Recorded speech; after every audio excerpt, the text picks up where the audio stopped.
Viewers, আমরা আজকে দেখব দ্রাবক কাকে বলে।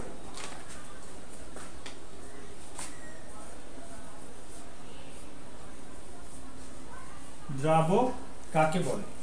আচ্ছা, তাহলে দুই বা ততোধিক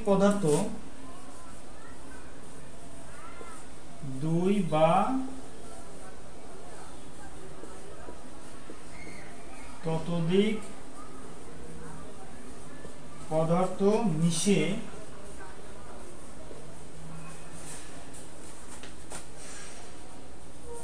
যখন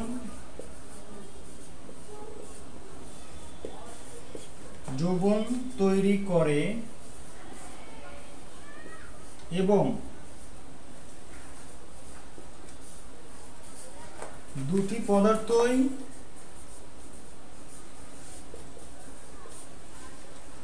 যদি একই দশার হয় তবে তাতে যার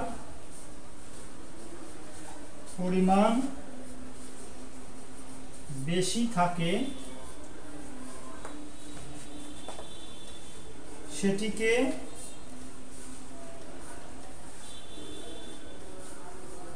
দ্রাবক বলে। আচ্ছা, তাহলে দ্রাবক কাকে বলে?